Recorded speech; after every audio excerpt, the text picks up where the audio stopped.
Some people work extremely hard and still don't get that element of success. And some people don't really have to work very hard and success just comes very easy to them. And people will say, oh, this is so unfair. They're not working hard and they're getting. It's nothing is unfair in this world. What we are seeing as hard work is visible karma in this costume. But what we don't know is that soul has done some very, very good karmas in another costume, which the world of today cannot see. But it's just that my mother started practicing meditation. So, you suddenly have a little shift in the house. And she would say, nahi, try it out, experiment. So it took a couple of years because I would just not listen. Was life actually fine? Yeah, life was fine because 25 years back, life was not what it is today. It's a very different world 25 years back. Very different. We didn't even have the word stress that time. In school and college, we've not used the word stress. It was only in physics. It was never in human emotions 25 years back. I don't have much to say about this episode. I just want you to experience what I experienced. What I do promise you is that it will be heavy. BK Shivani has been one of the most requested guests that we've ever had on the Ranveer show. And every spiritual conversation like this expands my consciousness. And I certainly hope that it expands your consciousness as well. For more consciousness expanding conversations, make sure you follow us on Spotify. Every episode's available on Spotify 48 hours before it's available anywhere else in the world. I send you lots of love. I send you lots of prayers. I send you lots of light. And I hope that lots of growth comes your way because of this episode. Sister Shivani on TRS.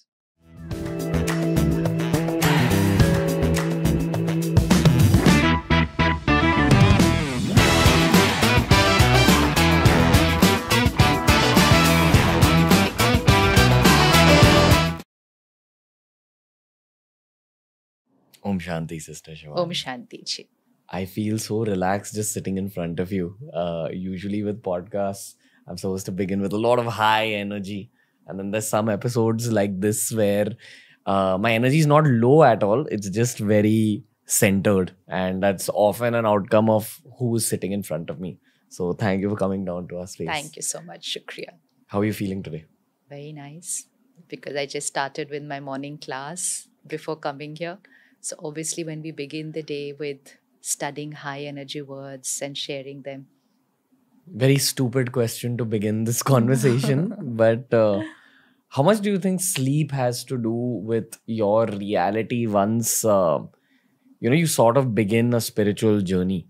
Do you think the amount of sleep required reduces? Because I've been meditating for maybe 6-7 years now, and every year I've seen a reduction in how much sleep I need. And it's definitely an outcome of age. Like as you age, you need lesser sleep. But the deeper my meditations go, the lesser sleep I need. Sometimes because maybe sleep is simulated in the meditation, but other times just because I don't know. That's what I'm asking you. No. Sleep depends on how the day has been. So if the day has been with a lot of clutter on the mind, stress, emotional fatigue, basically, not physical fatigue. So we sleep for charging of the body and for the mind, energizing of the body and the energizing of the mind. The kind of lifestyles we lead, body doesn't get very fatigued. We're living in AC homes, working in AC offices, driving in AC cars. Physical fatigue is for those who are doing physical work like construction or farmer. That's physical fatigue. But most of us are experiencing emotional fatigue. So if my mind during the day has created a lot of lower vibrational energy, which means stress, anger, critical, judgmental thinking, just even in my mind, even if it's not in my words and behavior, getting hurt, feeling let down, so the lower vibrational energy. So then my mind is tired. It's fatigued. And what will happen is, as are the quality of my thoughts during the day, so will also be the quality of my thoughts in the night during my sleep. So that's why when we are disturbed, we don't even fall off to sleep easily. It takes time to go to sleep because the mind is not going into the delta stage. So during the day, we are in the beta plus stage, which is a lot of thinking. Then we go from beta plus to beta to alpha, that is dream stage, which is also where we go in meditation. Then theta and then delta. Delta means absolutely deep sleep, where even if somebody makes a noise around you, you won't come to know. It's one of those minutes. But when we are very turbulent emotions during the day, we're not able to go very easily into the delta stage. So we are in that beta alpha stage very often. We tend to wake up in the middle of the night, then again try to fall off to sleep because we haven't gone into that theta delta stage. So that way we will take longer. We need longer. And today, if you see people, even after sleeping longer hours, don't get up very fresh and energetic in the morning. They feel like sleeping a little more because the body's energized and rested, but the mind is still tired because they were thinking even in their sleep.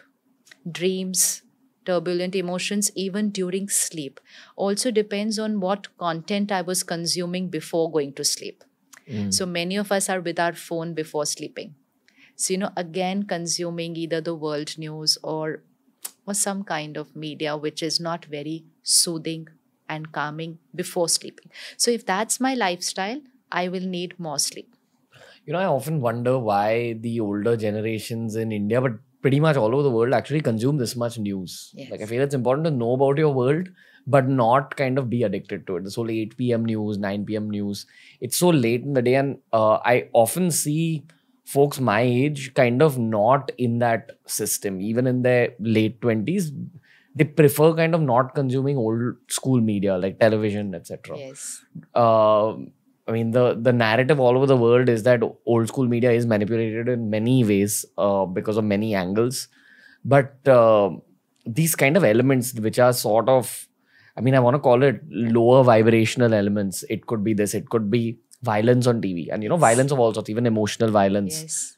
To some degree, I would even say some soap operas where there is emotional violence as a Yes. part of the story. Absolutely. Absolutely. Do you think we are heading into a phase of human history where these things are moving away and aspects like spiritualism, like meditation are actually rising? Like, the real question here is, do you think we're moving into a sort of age of light in the 2020s and 2030s? Because I know for a fact that even with me, all these meditation and these things didn't make sense to me in college. I used to laugh upon it. Yes. And it just came into my life in such a strong way. Right. So there has to be a reason it came into my life when I was meant to do this podcast and reach out to so many people. Right. And that just makes me question the age we're going into, because when I talk to people in their 30s and 40s, they say that we weren't like you in your 20s. Yes. And I tell them that I don't know I'm like this, but it's just situations that cause this. But there are not many who are in their 20s today and are like this. So it's not about the age of the body.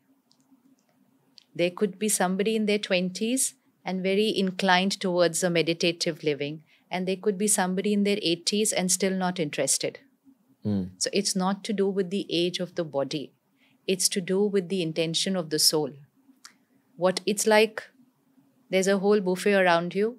Are you more inclined towards the junk food or are you more inclined towards the healthy food? Which one are you going to choose doesn't really depend on your age. It just depends on your liking, your intentions. Do you think many new souls are actually going for the healthy food? Because that's what we notice.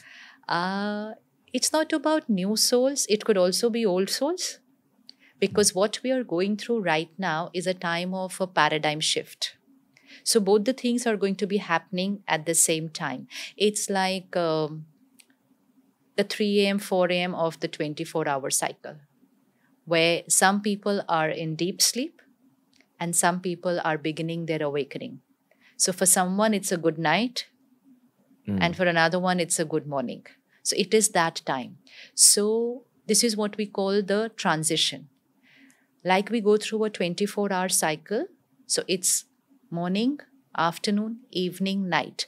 Time is cyclic. Spring, summer, autumn, winter, time is cyclic. Similarly, there is a bigger world cycle.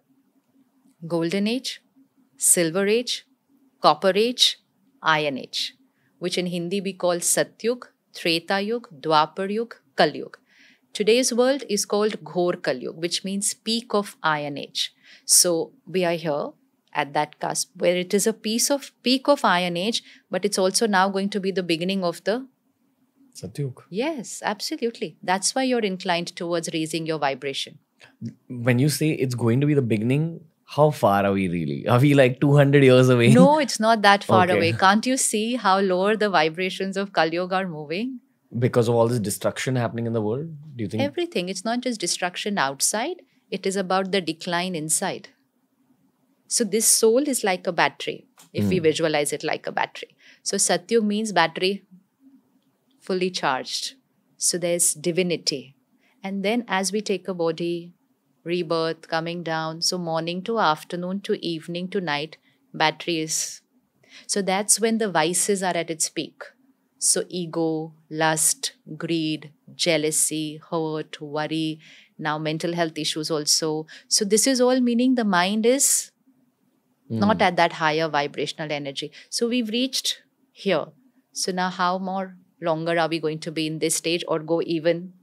So this is the time of the transition where the night is coming to an end and the morning is beginning. So some people will be on the night side, still sleeping, and some people will start the awakening. So for example, if you say, I have started meditation, which means you have started raising your vibration, raising it from that lower vibrational frequency of what we used to be to raising to being calm, stable, accepting people, forgiving. So you're raising your vibration. But when you raise your vibration, it's not only your vibration, it radiates. Energy doesn't stay inside. Energy radiates. So you're radiating your vibration into the collective energy of the planet. So when one soul raises their energy, it's not only about them, they radiate that into the collective consciousness of the planet. So the energy of the planet is going to shift. So don't need a very big number, just need a small number, which is called the tipping point. When that small number compared to the 800 crore population of the planet, so we don't have to wait 800 crore people will think of meditating and raising. Small number, which is called the tipping point, when they raise their vibration, they will overpower the lower vibrational energy and the world will shift. Were you always like this? Like since Not childhood? at all. Not at all. Okay. Not at all. After the age of 25, I started. After the age of 25? Yeah. What was happening between 20 and 25? Between 20 and 25, I was doing my engineering. Oh, okay. Yeah. Okay. So I was doing my engineering and normal, college, fun, parties, the other kind of fun. Now it's the other kind of fun. So no, I was not at all like that. Not at all. What happened? Nothing happened actually. My life has been pretty smooth. I was good academically. Everything was fine at home. So nothing happened. But it's just that my mother started practicing meditation. So, you suddenly have a little shift in the house. You see her. But then she used to keep telling me to do it. And the more she said it, the more I moved away because I didn't feel I needed it. I don't know why I needed it. Life is fine. Why do I need to do this? And she would say, nahi, try it out, experiment. So it took a couple of years because I would just not listen. Was life actually fine? Yeah, life was fine because 25 years back, life was not what it is today. It's a very different world 25 years back. Very different. We didn't even have the word stress that time. We didn't have the word stress in school and college. We've not used the word stress. It was only in physics. It was never in human emotions 25 years back. So life was quite fine. And I didn't have any issues or problems outside. So I think in that era, we called that life fine, that there is no problem. And I think in that time in student life, only as long as you're doing academically fine, everything is okay. There's no other pressure. And I think it's my personality. Because she was asking me too much to do it, I was like, the more she asked, the more I went, no, I'm not interested. No, That's I'm a lot not of interested. Yeah, that's why. So, and I also felt, I don't know, I didn't find many things logical when I heard it the first time. So even after I tried, I again moved away. That I'm not understanding this scientifically. And then without any reason, like you said, without any reason it happens. One day I just said, today I want to learn it. But nothing had happened. It just came. I've been thinking so much about time because whether it's my own existence, whether it is material success I see around me, or whether it is spiritual success I see in people who started meditating early, it's always an outcome of situations, and those situations were put into those people's lives, which has made me think that it's definitely about an element of willpower and hard work and how much dedication you have towards processes. But so much of it is based on your own personality, which is again an outcome of time. Who were the people you met when you were a child? Who was in your family? When did they get into meditation? If some people work really hard in life, why do they work hard in life? Why are those same people drawn to sports, where you see athletes working hard and you're inspired from them?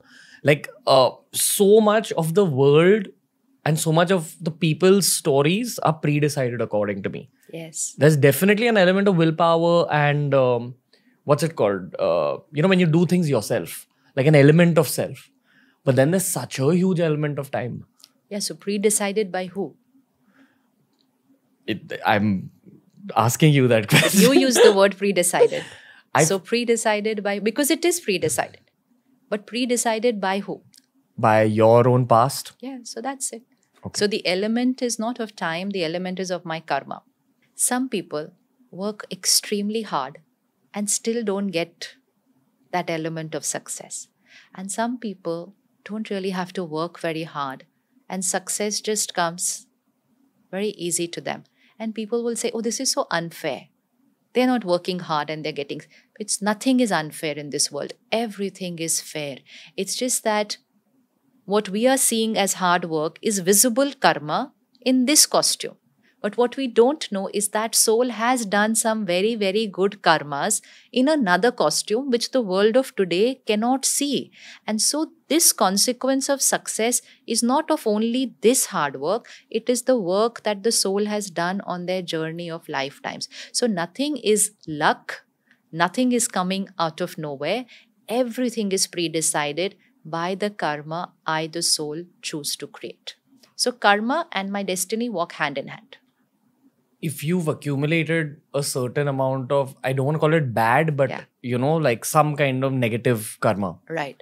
Is there a way to erase it without actually going through the outcomes of it? No, the outcome will always come.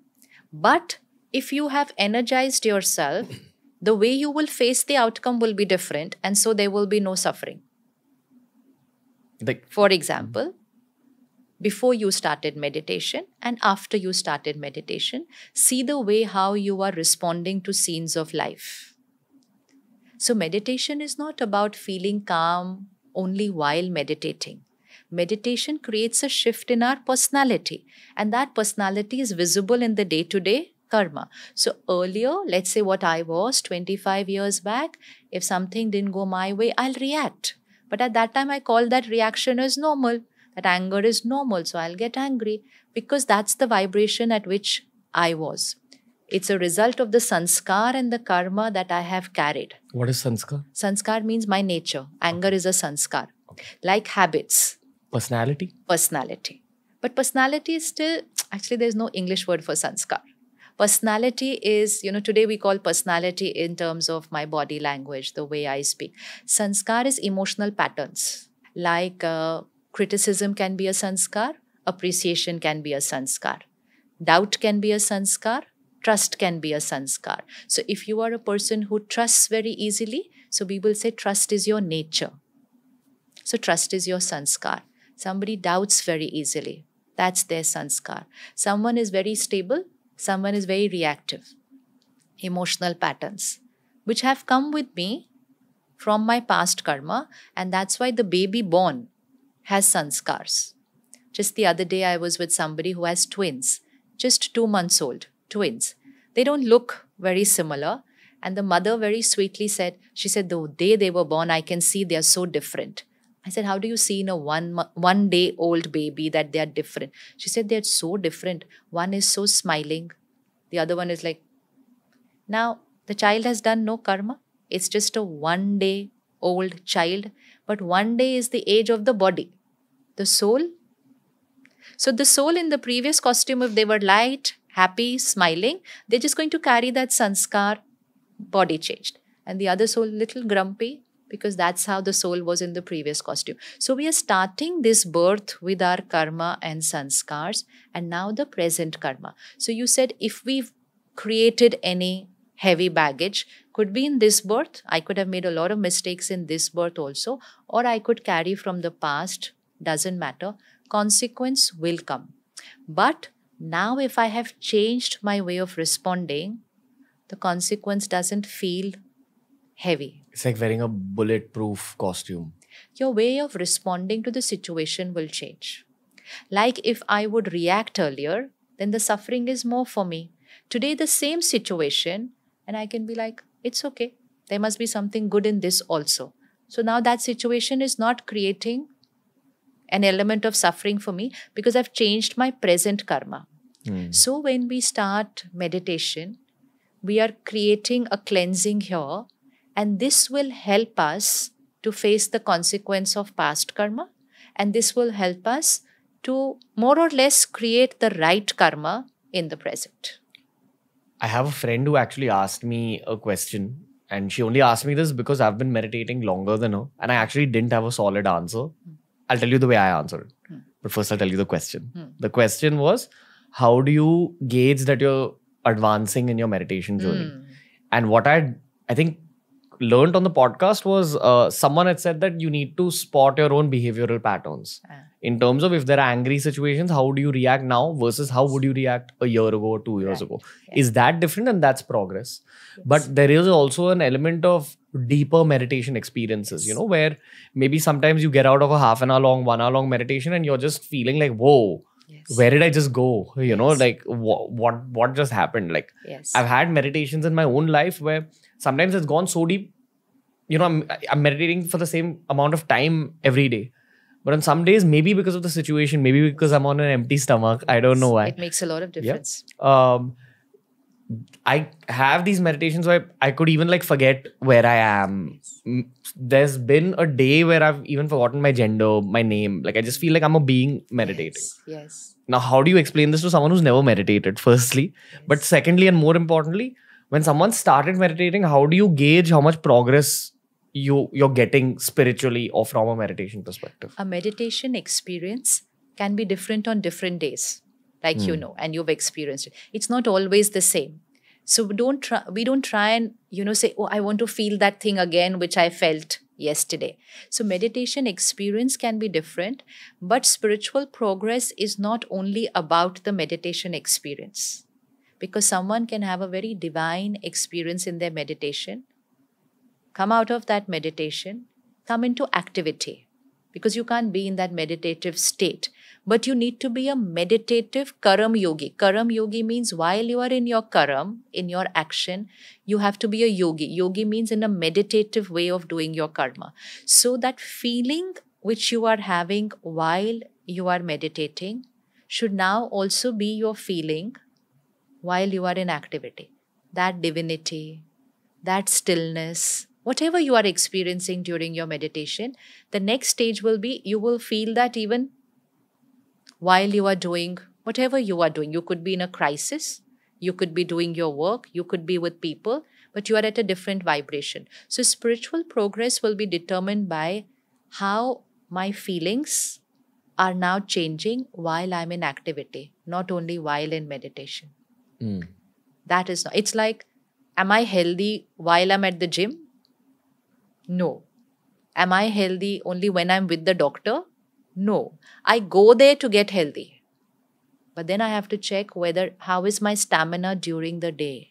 If earlier I could climb 2 flights of steps, now I should be able to climb 5 without getting breathless. That means my physical stamina is building up. Similarly, my spiritual stamina. Earlier, if I would react in my behavior, second would be my reaction would be just in my thoughts.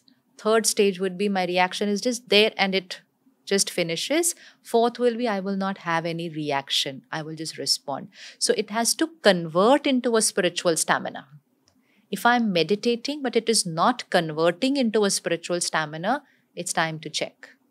How long does it take? It's different for everyone? It's different for everyone. Okay. But it's just a little attention, nothing else. Otherwise, if it's not converting into something, it's like you're creating an energy. Energy has to get converted in your activity. If it is not converting, then I need to check what I'm doing during meditation. Okay. I hear you. And I think you've answered the question for a lot of people wondering about the same. There's another topic that people wonder about a lot nowadays. And that's the topic of astrology and astrological charts and cosmic influences on our lives. Yes. And it's something that I've laughed at again in the past that, oh, you know, all this is not real, etc. And I've just come to realize that there is some logic behind it. Yes. And I've got into reading about it as well. Yes. You know, and be it like the Western school of thinking, which talks about sun signs, be it the Indian, Egyptian astrological charts, which talk about Rahu, Ketu and all these things. They are all linked. They are all kind of connected from a sort of scientific perspective, almost like the mathematics of all of them are the same. But lots of people don't understand it. And after we've spoken about meditation, willpower, etc., I'd love for you to kind of give people a briefing on where your astrological charts have an influence on your reality of life. For example, when they have 12 houses of astrology and one's supposed to represent your personality, one represents your married life, one represents your career, etc., etc. A lot of times that could be true if it's read out by like a high level astrologer, someone who knows their stuff. He'll or she will say some very accurate things about you. Yes. And that's how people even get into astrology. Yes. My understanding is that all of this melts away when you get into your sadhana or meditation. But I would love to hear it from your perspective. And how much truly melts away? That's the other Depends angle. on the individuals. Okay. Yeah? So what is the astrological chart? It is something that was prepared a day or two after the baby was born. For most families. Yeah. A child is born and they will get the chart prepared. Child has not done any karma and the destiny chart is prepared. That at the age of 10, this will happen. At the age of 20, this will happen. And then we'll get married and then we'll have 2 children. And at this age, it's not going to be very good for 7 years or 5 years. Everything is written down very, very clearly. Written on the basis of the child has not done any karma. So if karma creates my destiny, how is it that my destiny chart is prepared before I've done any karma? So obviously because it's the destiny chart of the soul, not the destiny chart of this body. So it has nothing to do with this age. So I, the soul, am in this costume and this is my last minute. I'm about to leave. Till this last minute, my every karma and sanskar is on the soul and I leave the body. I leave everything behind. But the only thing I take with me is my karma and my sanskar. So I will call this last minute as the closing balance sheet. That's your closing balance sheet. The soul enters into the womb of the mother. Couple of months later, a baby is born and the destiny chart is prepared. That is the opening balance sheet. So the opening balance sheet is going to be identical to the closing balance sheet. Gotcha. Identically hogi na. Our 31st March closing balance sheet in India is next day, 1st April, it's the opening balance sheet. So what is in the 31st March closing balance sheet? The way I did business in this financial year. So they could be good, they could be bad, they could be profit, they could be... My every transaction will come there. And now I take this whole bunch of transaction into, I've just changed a costume.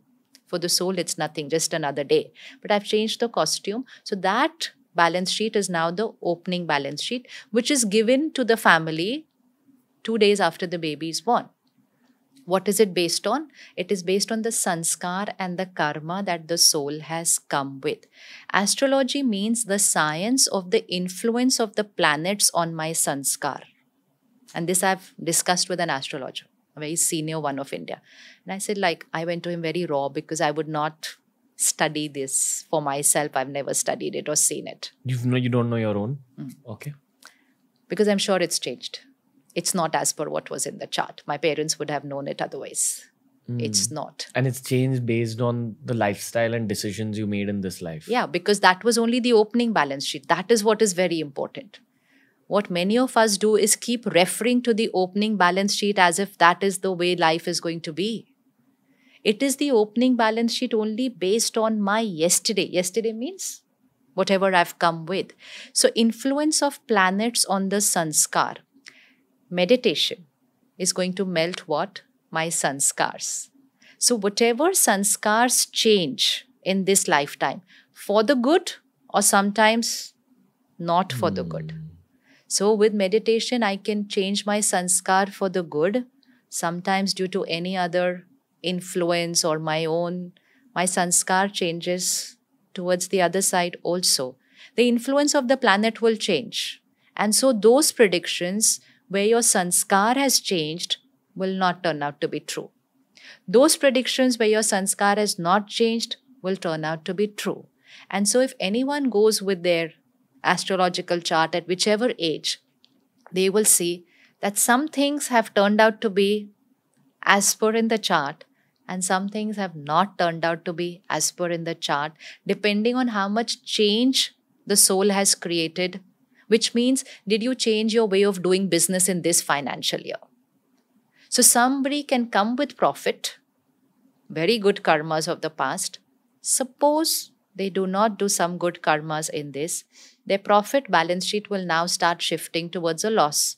Somebody could come with heavy losses, but if they do, so like meditation or whatever method they choose, they start doing good karma, good sanskar, the balance sheet of this financial year will go towards good profit. So the prediction will not always turn out to be It's true. like your default settings, which can be like That is the changed. beginning setting, actually. It's not even a default setting. It is the beginning. It's like, okay, again, now we go back to you. Last night's meal upset stomach. I'm sorry, I'm using No, it it's as all a good. reference, It's all but it's good. making sense. The last night's meal upset stomach in the morning. No problem. Last night's karma, present consequence. If you again go and have a very heavy breakfast now, so then you're again doing a similar type of karma, which means your sanskar is making you eat. In spite of learning that it didn't suit me well, you are forced to do it through your sanskar because you're not changing your sanskar. So if you go and again have something which is not right for your body or you overeat, the same consequence is going to come again. And then your doctor will say, I told you this will happen again. They told you based on your sanskar this morning because of what you ate last night. But if after what happened today, you say, okay, today I'm going to eat less, I'm going to eat light, I'm going to eat healthy, your destiny is going to change today. So you are the creator of your destiny. Similarly, if you take a blood test today, let's say, and you go to a doctor, he'll see your present parameters. If my sugar is on the borderline based on my lifestyle, and the doctor says, okay, if you continue like this, probably within 6 months or 1 year, we are on the borderline of diabetes. I come back home, that is my destiny chart, my blood report, and I say, oh, but what to do? I can't change my lifestyle, late nights, work, and I don't have time to exercise. Victim of my lifestyle, then I will definitely get diabetes, probably even before the prediction, because now I always also have an added stress of my health. But if someone comes back and says, okay, today this changed, this changed, this changed, and this changed, you never get diabetes in this lifetime. So the scientific prediction was true. What the doctor said was true. But it was based on my today's lifestyle and my today's blood report. If I change my lifestyle tomorrow, so the astrological prediction is only a prediction. So the word prediction needs to be underlined. It's only a prediction, which means it's a probability. Reality will be decided by the individual. But many people will consume the probability and make the reality and make happen. it their reality. So I personally prefer not to consume the probability, because why? Let's create the best of karma. And if something has to happen because I've passed consequence, we'll face it with dignity. Yeah. But if the mind consumes information of a probability, then many minds are not able to rise above that and create a different reality. So astrological prediction is a science of the probability of what can happen in my life based on my current sanskars and the karma that I have come with. You start meditation, start changing your lifestyle, and you will change your sanskar, and the probability will be different from what the reality you will create.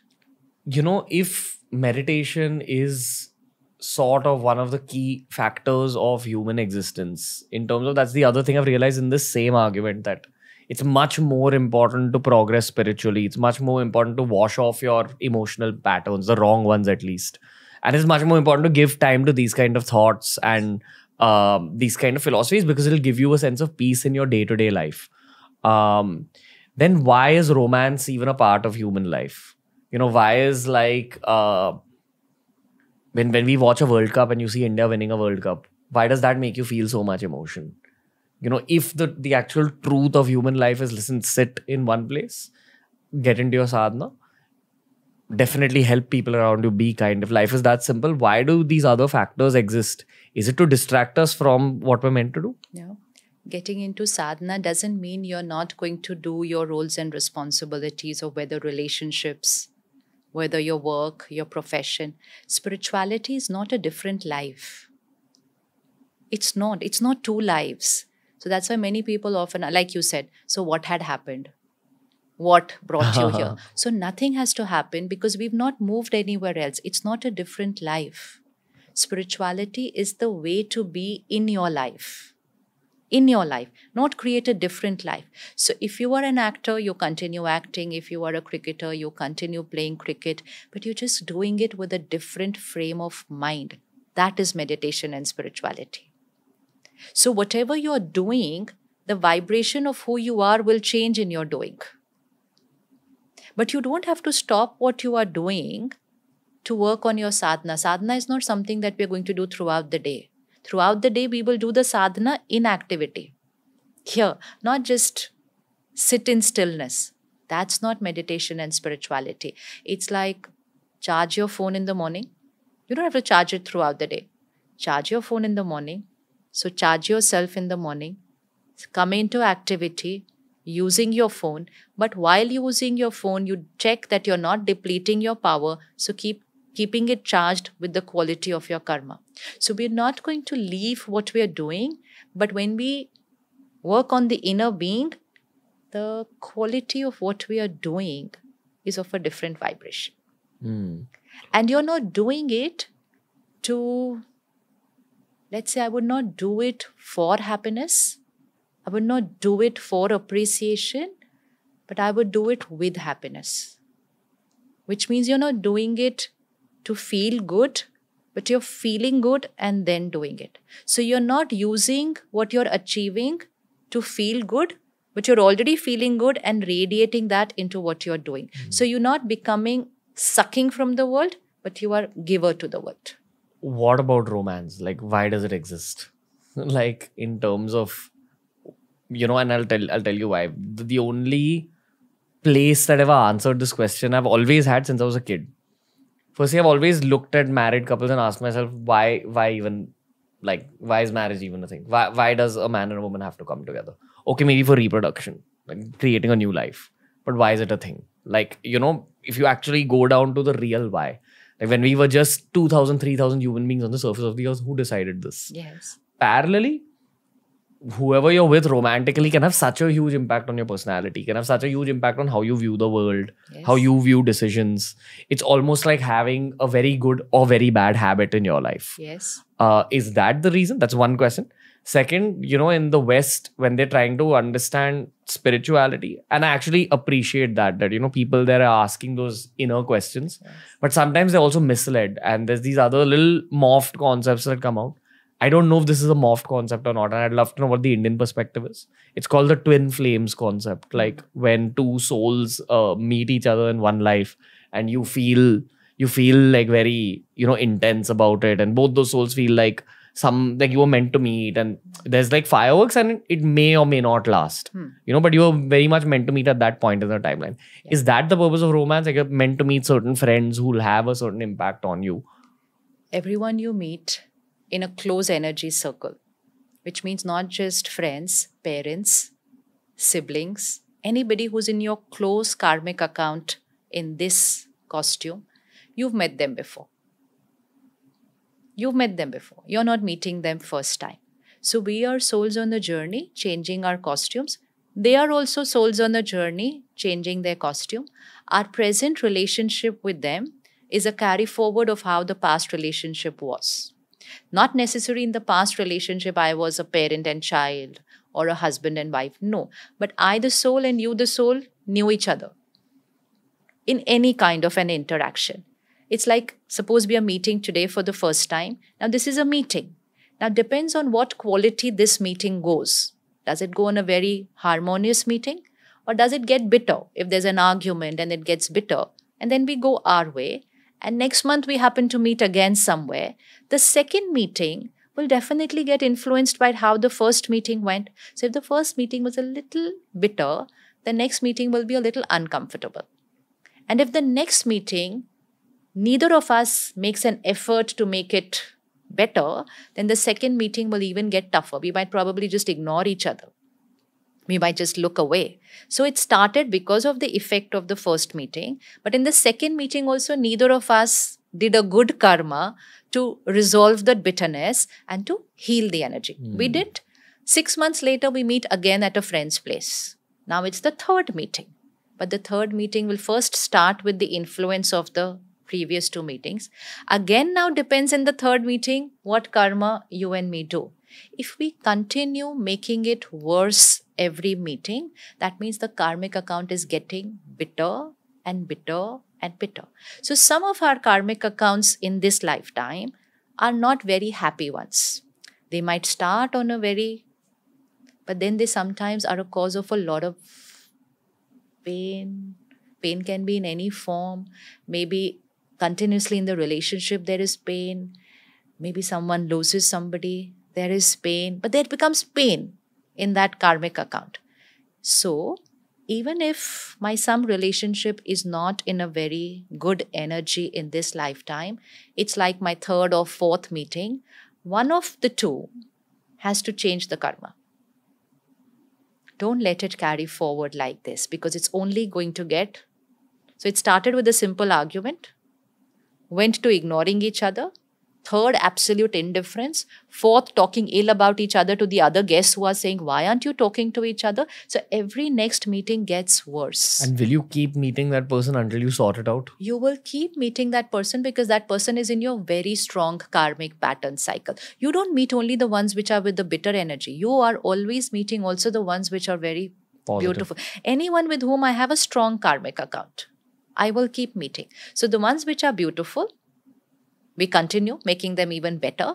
But the ones which are a little uncomfortable, we should sort them out. Do you think we have met before? Of course, we can't meet like this again otherwise. And have this kind of a conversation? Yes.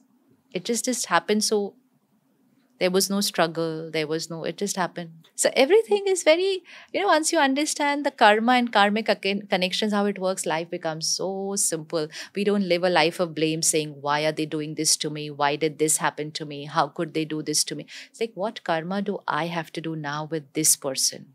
So put aside the ego. This is again where meditation will help, to put aside the ego and be the first one to do the right karma now in that relationship. You might not get right energy from there because they are still in the pain of what I have done last time with them. Continue. But because now you are energizing yourself, you have the ability to radiate good energy. Even if you're not getting good energy from the other side, you're able to do that. This is your spiritual stamina which is building up. So this is what I have to check. If I have been meditating, am I being able to genuinely being nice, not just being nice here? Am I be able to genuinely being nice even to those who are not right to me? Then my spiritual stamina is building up.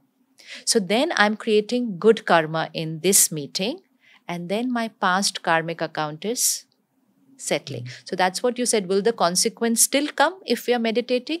Yes, it will. But when that consequence comes, my present karma quality is now changed. So I'm not going to suffer. I'm going to settle that past karmic account. So everyone we are meeting, not just the twin flame is not just for that relationship. Parent and a child, sibling, twins there, friends, anybody you meet and you suddenly feel, oh, I connect very well with this person. Somebody you meet and you say, I just can't stand this person. It could be at work. We have met before. So we are all continuing with our karmic accounts. Spirituality helps us to create good karmic accounts and to clean any uncomfortable karmic account that we have created before. Is there a purpose of marriage in modern human society? Yeah, it's their choice.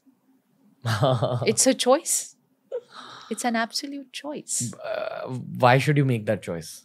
It's up to the individual, depending on their sanskar and karma. They've already carried that karmic pattern. It would be written in their destiny chart. If they have to get married or not.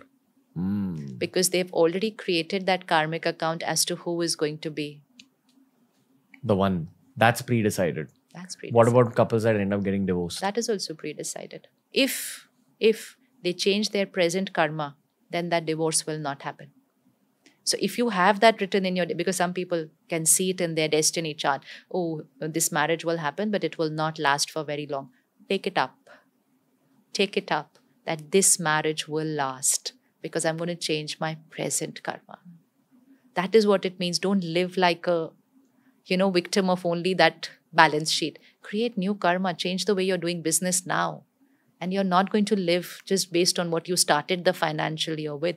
So don't hold that destiny chart like a reality manual. It's a probability manual, not a reality manual. I create my reality. So even if there's anything written which is not very, we can change it. But we just have to put genuine effort. That's where meditation and spirituality definitely helps. Because you can't just put effort unless you energize yourself. It's like you can't build up your stamina physically unless you do something for it, whatever you choose to do. But you have to do something to build up the stamina.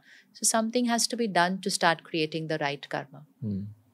Feel free not to even talk about this if you don't wish to. Okay. And I'll tell you why I'm bringing this up. I've been listening to a lot of podcasts from archaeologists and people who study ancient human history and these kind of things.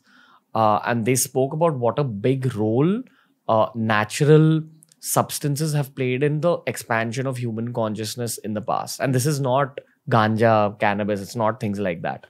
Because that's for recreation. This is like higher experiences. There's something called ayahuasca from South America. There is psilocybin mushrooms. Peyote was used by Native Americans to expand consciousness and to kind of experience higher spiritual states, come back down to the human experience and then chase those same things using meditation. I believe even in India, we had a culture of som ras, whatever it was. Yes. They say that the last 3-4 generations of the world are the only generations that have not really like used these substances, because all the other generations in the world history have had a history of using these using these substances. The question is, one, why have the last 3-4 generations stopped using it? Again, this is not us encouraging drug use or anything like that. And two, do you believe that there are these like magical herbs out there that give you higher experiences, which make you understand that there are other worlds kind of merged in our world? There are other beings with us which you're able to probably see. There are messages out there that you're able to take in. These kind of higher experiences you get in meditation. There are actually sort of fast track ways to just get a glimpse of it and then come back down. I don't know about these substances, but if there's any substance which can give you an experience, but then you cannot stay in that experience, then there's of no use of taking that substance. You have to create that experience. You have to create that experience on your journey. If some substance is just making you feel high, not divine. Divine is what is the result of a meditation and spirituality, not just a high feeling. Those are more a distraction where my other emotions are like, it's like shutting down the files. Are you familiar with Som? Somras, Joe, which we talk about. Yeah. See, again, that is what we're hearing about what's written in the scriptures, right? Okay, Somras. Then Shivratri pe we have Bhang. So why is that Bhang? What is the significance of Bhang? Would anybody really have Bhang on the day when they have to connect to the divine? No. That Bhang, actually, everything that we listen to and we read, it is actually supposed to give a spiritual meaning to it. We are looking at it in a physical way. It means that when you connect to the divine, you will experience intoxication, a spiritual intoxication. To be able to show it in terms of a form of a presentation or a story, I'm making it physical and saying, so they had Bhang and so they were intoxicated. So it is not the intoxication of the bhang, it is the intoxication of the spiritual connection that you had with the divine. So everything that we do on a festival, for example, all our rituals, they are not actually physical. They all have a meaning of what we are supposed to create inside, but to explain it to people that, do this and then this is what you will do. But later on, as time progressed, so from the Copper Age, Dwapar Yuga, we were given these little things to learn how we should be. But now that we are in the Kali Yuga and in the end of Kali Yuga, we are only doing the rituals, celebrating the festival, but not taking the spiritual lesson from that. For example, now we will have Ganesh Chaturthi, then we will have Navratri, then we will have Dasera, then we will have Diwali. They are not just festivals which have to be celebrated outside. So Ganesh Chaturthi means becoming that one who is able to destroy the obstacles, the Vighan Vinashak Ganesh, which means the destroyer of the obstacles. Who's going to be the destroyer of the obstacles? I have to be the destroyer of the obstacles. I have to be the one who should be able to finish the sorrow and radiate happiness to all. So the Dukha Harta, Sukha Karta. So Shri Ganesh Ji teaches us that, the ears should be such that you just filter out everything. The trunk should be such that you're loveful and lawful, that you're able to pick up a needle. You're also able to uproot a tree. So you are sharp, but yet you are strong. So everything about Sri Ganesh Ji. Then comes Navratri. So the 8 arms of the deity. It doesn't mean somebody was born with 8 arms. It is symbolic. So it is teaching us that every soul has 8 powers. The power to withdraw, the power to discern, the power to adjust, the power to judge, the power to cooperate. Now those 8 powers of the soul, how should I show it? In a diagram. So I show it as 8 arms. Then we have Ravan with 10 heads. That doesn't mean there was somebody with 10 heads. So those 10 heads are our 10 vices. Lust, greed, jealousy. So when I finish my 10 vices, there will be Diwali. So Diwali is lighting the diya. So lighting the diya means being a giver. Diya means to give. And when one lights the diya, then you will have the power to light the other one's diya. This is all symbolic for us to do something here. So Somras and Bhang is also symbolic. It doesn't mean I have to have that substance to experience that intoxication. I have to experience that intoxication, which I will experience if I have the divine connection. Yeah. You mentioned Mata right now with 8 arms and all that. When it comes to this aspect of divine feminine in our culture, I have like so many questions. Like I want to have a deeper understanding of it. And let me begin this conversation by asking you what the reality of being a woman is. And I'll tell you why. On this show, we've had a lot of male monks. I think I don't know if I can call you like a monk, like the first female sort of spiritual leader who's come on the show. And this question is coming from a place of having gone to a meet and greet in 2018. And a girl had actually asked me that why are there fewer female spiritual leaders in our country than male? And I had no answer. I didn't even know what to say. So now I'm asking you that question. Like, do you think that's true, firstly? And secondly, like, what is the reality of being a woman?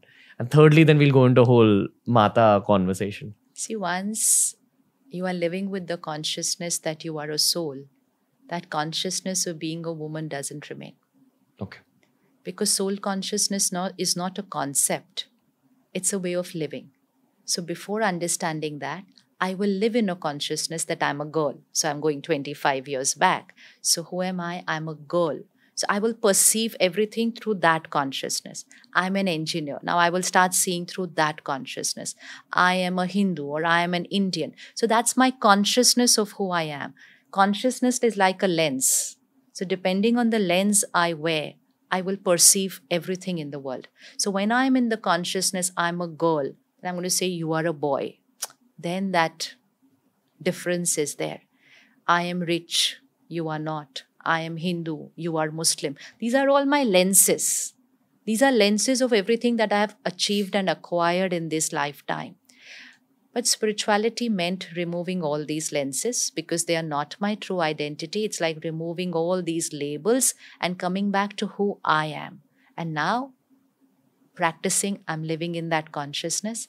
I'm a soul talking to another soul. So I would not even remember this thing. Male, female. No. No, okay. Because that's been the practice of 25 years. And it's the aim is to reach there to a stage where I will never come out of that consciousness. Do you think that because of the way our society is, and often girls in small towns are... That's a conditioning of society. As a soul, you have been in female bodies. You have been in female bodies. Okay? And you have been in male bodies. So have I. So every soul has all the sanskars. So, but when the baby is born, so now in this birth, I'm born in a female body. Now the social conditioning will start. a girl should be like this, a girl should be like this, a girl should be like this. So, with that social conditioning, some of my sanskars will be coming into activity and some of my sanskars will get merged. It's because of my present conditioning. But every soul has all the sanskars. There's no such thing as feminine sanskars, masculine. No, it's the sanskars of the soul, not sanskars of the body. But when I take birth in a particular body, the world will say, you should be using this sanskar. So the world will say, speak like this, don't speak like this. Laugh like this, don't laugh like this. Walk like this, don't walk like this. The society is teaching me and making me create that sanskar. And some of us don't do it. Some of us don't get affected by what society is saying. Then society will say, oh, this girl is behaving very boyish. Or this boy is behaving very feminine. Because the soul has both the sanskars. It all depends which sanskar you are going to use in your lifetime. So the sanskar doesn't depend on the gender. The sanskar is of the soul, and every soul has been in. Yeah. I want to ask you about this divine feminine angle. Like, this is there actually in all of the world's religions. We've had Dr. Ajay Prabhakar on the show, who's an Africanist, and he studied all of world cultures. He said something very interesting. He said that in parts of Africa, they have their own version of Shivji, but it's depicted as a woman. You know, it's depicted as sort of the feminine aspect of Shivji. Then in India, obviously, we have like Mata culture. They do have feminine entities in Egyptian culture as well, in Native American culture. What were our ancestors trying to tell us when they even divided it into male and female? Or was that their flaw that they couldn't look beyond gender? Can we go back to the cycle again? The golden age and the silver age, souls are divine. It's on this planet. It's not the golden age, silver age is nowhere, somewhere else. In the golden age, silver age, there is no religion. Because the soul is perfect, body is perfect, nature is perfect. There's no experience of pain. And so you don't even think of the divine. That's what is called paradise. You can call it heaven, call it paradise, call it swarg, call it satyug, call it golden age. After the afternoon, which means when the evening starts, golden age and silver age, we are natural soul conscious. These souls are divine souls. And so they are called as deities today. Deities not by a religion. Deities not by a religion. Just the whole society, the whole community is a divine soul. Everybody. Everybody. It's the morning of the day. It's the morning of the day. Then collective consciousness reduces. When you come by copper age, the soul has taken birth, used costumes. Gradually, we start getting attached to the body, and I start forgetting just the trace, not what I am today. Just the trace, I start forgetting I am a soul, and I start getting attached to my body, and I start looking at the other person also as what is visible. So that is when the first trace, not like today, the first trace of ego, the first trace of lust, the first trace of greed, the first trace. Today is like peak. So just when that first trace starts, the divinity of society starts just little waning off. That is when religion starts. Religion means teachers, philosophers, who come to start teaching us to go back to who we were. You know, it's like a child moving away from their potential. So there is a teacher brought in to say, like, take care of this child. So religious heads, prophets, everybody was teaching us one thing. God is one. We are a family. And then peace is our religion, love, unity. That is where from the copper age, we have all the prophets, religious heads, teachers, philosophers. They all came with one message. We did not connect to the teaching. We started connecting to the teacher. There again was ego consciousness. So I said that my teacher is different from you. So we suddenly became different. Reached to a stage, end of Iron Age, where we are fighting in the name of religion. Whereas religion was in the name of bringing us together, but not taking religion as a teaching, but only what we are doing in terms of our lifestyle. We thought you're different, I am different, this one's different, that one is different. And today we've divided into some major religions on the planet. And then those religions also got further divided. So we started only moving away from what was the truth. So there are two words, dharam and karam. Dharam means religion. Religion means the religion of the soul. And karam is my action, my behavior.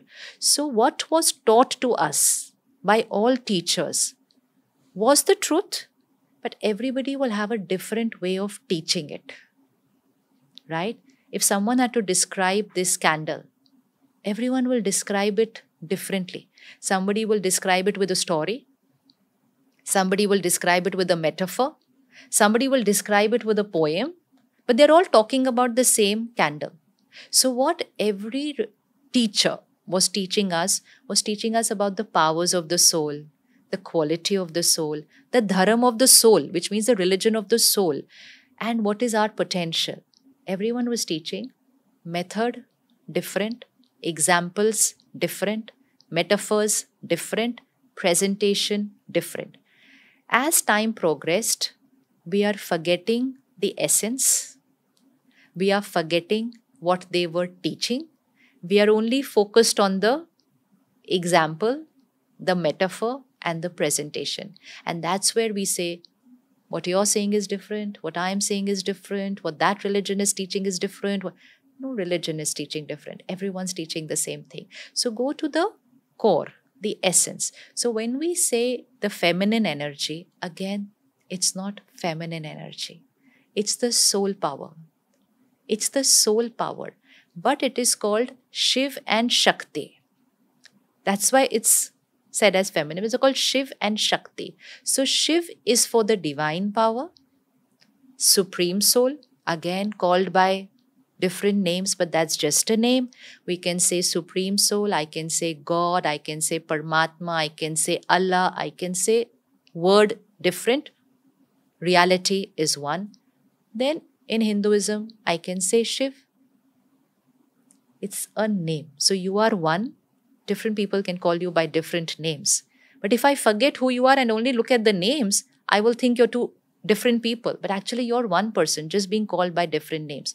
So God and soul, they are the two energies. God and soul, supreme soul and soul. So somebody said Shiv and Shakti, Paramatma and Atma. But it is not male and female. It's not male and female. It is Paramatma and Atma. They are the two entities on this planet, God and souls. Then the souls have then presented it in a different way. So when we say the Shakti, it is the Shakti. Shakti means power. So whose power? Your own. Your own power. So how do I present that power? How do I explain to somebody these powers? And how does somebody worship those powers? Because people wanted to worship that Shakti. Actually, they were taught to us for us to imbibe that Shakti. To invoke that Shakti. Not invoke that Shakti like this. Invoke that Shakti like this. We are invoking from there as if somebody is going to come from there. Invoke the Shakti within. Yeah. Also, because this is a duality-based concept, there's two things. I think the easiest duality for a human mind to understand is male and female. That's all. But it's actually Shiv and Shakti means the supreme soul and soul. Paramatma and Atma. God and I. When we spoke about religions on earth and fighting each other and ego battles and religions then getting further divided in themselves and saying my religion is better than your religion, etc. Let's take the entire human population and move them to the moon and then look back at our earth as one blue ball, and everything that's ever happened in human history is on that blue ball. Now, when you take it really, really far into space, the earth becomes one dot in like a galaxy of things. My question to you is about the galaxy. Is that the purpose of space and planets, to teach us how small and insignificant we are? And also to know who we are. It's not about we are insignificant. All this is not happening because we have forgotten, but it is happening because we have forgotten who I am. If just visualize that tomorrow you forget who you are. You forget that you are Ranbir. How will life be? You forget who you are. You forget who is your family. You forget you do this podcast. You just forget everything. Some people go through that, no? Just forget. How will life become? How will life be? Challenging. That's what life is today. We've forgotten our source. I have forgotten who I am. I've forgotten who you are. I've forgotten the purpose of me being here. We've forgotten that we are one. Yes. I have forgotten who is my divine parent. I have forgotten what is my potential. I have forgotten what is my Shakti. So I am looking for it, everything outside who I actually am. So every teacher, right from corporate to even today, is teaching us only that, to come back to our religion. Religion, the religious teachers, so Jesus Christ, Gautam Buddha, Muhammad, Mahavir, Guru Nanak Dev Ji, Shri Sai Baba, they didn't come to divide us. They in fact did not come to establish a religion. They were not establishing a religion. They were teaching religion. They were teaching religion. Religion means dharam. Dharam means the duty, the quality of the soul. हम कहते हैं आपका क्या धर्म है, which means what is your duty. So the duty or the quality of the soul is purity, peace, love, power, wisdom and bliss. These are the 7 qualities of the soul. So every teacher came to teach us only that this is your dharam, bring it into your every karam, and this is the dharam of every soul. So they did not come to create religions, they came to teach religion. Had we connected to the teaching, we would have all been, because we would have said, oh, we're all learning the same thing and we're implementing the same thing. We did not connect so much to the teaching. And as time progressed and we reached the Iron Age, we were only connecting to the teacher. And then under the teacher, there were more teachers. So within one religion also, then different teachers. Now, a different teacher will always say the same concept in a little different manner. 2 people cannot teach the same thing in an identical manner. But just because 2 people presented the same concept of dharam in 2 different manners, we went and got divided again. I follow this one. I follow. We were not supposed to follow people. We were supposed to follow what they were sharing. And follow means follow, not follow. Follow. Follow it. Make it a part of your life. So we are supposed to follow religion. And if we follow religion, we will all become united. But then body consciousness and ego consciousness reach to such a stage that today we're becoming intolerant. We can't, we're ready to. We know what's happening. You know, speaking about tolerance again, I've been reading a lot about something called cataclysmic events, which basically means that every sort of 10,000, 15,000 years or so, there's some events that happen in the Earth cycle which just destroy everything. Like that's how the dinosaurs also died. That's how human populations have constantly kind of been boiled down to nothingness and then grown out of there. And this is the history we're not taught in schools. This is the history that archaeologists are suggesting actually existed. For example, they found batteries inside the pyramids. So who's to say that ancient cultures also, they probably were technologically advanced. Right. And the only reason we don't have remnants of their cultures because time and nature destroys everything, including plastic, over 3,000 years. So in the 3 lakh years of human history, how many times have we seen cataclysmic events? How many times have we seen things eroding away? You know, and the kind of big message from our ancestors, according to archaeologists, is 1, take care of nature, and 2, have balance between the duality of life. Have balance between what they call male and female aspect. But after this particular episode, that's become clearer. So before I let you go, Sister Shivani, I've got to ask you one personal question, as in it's not about me. It's just a question in my heart. What is the purpose of outer space? Like the universe, we know it's out there. Ancient humans knew it's out there. Ancient humans also knew that asteroids come from there. You know, that these are things out of our control. For example, there's something called the torrid meteor stream that hits Earth every 10,000 years or so, and it's been responsible for all these events. What are we supposed to make of the big nothingness out there? Is that God's way of saying that, listen, you're very small? Or is it something else? Are we supposed to go out there like Elon Musk is trying to occupy Mars? And then I'm sure, we've had an astronaut on the show as well who explained to me that space travel works in increments. Right. So first you'll figure out how to go to the moon, then you'll figure out how to go to Mars, then you'll figure out how to go to the next planet, etc., etc. But what is the purpose of space? Why does it exist? This is astronomy, no? Spirituality will teach us something different. Okay. We have to go, but we are going to go to the soul world, which is beyond this universe. Yeah. Where did we come from? And why is the population still increasing? Population has always been on the increase. Is it because animals are turning into human beings? No, animal doesn't become a human being. Okay. A human soul will take birth as a human soul with your sanskar and with your karmic account. But why is population still increasing? Population is increasing because we're coming from the soul world. And that's why, if you see people say, oh, I want mukti, I want moksha, I want to get out of this thing. And we always look up somewhere. We're not very clear what's there up somewhere. But we keep saying, I want to go home. I want to come out of this birth, rebirth cycle. Even when we think of the divine, when we think of God, we go there. The place of worship or the temple could be here in my room. But when I say God, I'll go there. So the soul has a very faint memory of where we have come from, who we were with, we are here, and how we will go back. And that is that timing which is coming now. When things which are happening will happen, everything that the world is preparing for, then we will go in big numbers. There's a very big shift that's going to happen. The golden age population is not going to be the population of iron age. Much smaller? Very small. So gradually from golden age, silver age, copper age, iron age, population goes on. Increasing and then decreasing. And in the last 150 years, the population has increased. And it's still increasing, which means some souls are still coming. So just try and visualize this beyond everything that science knows. Because science can only know that what is visible through a machine or through where I can travel physically. Wherever you go, whether it's to the moon or to the Mars, you're going physically. So that's the physical world, what we call the universe.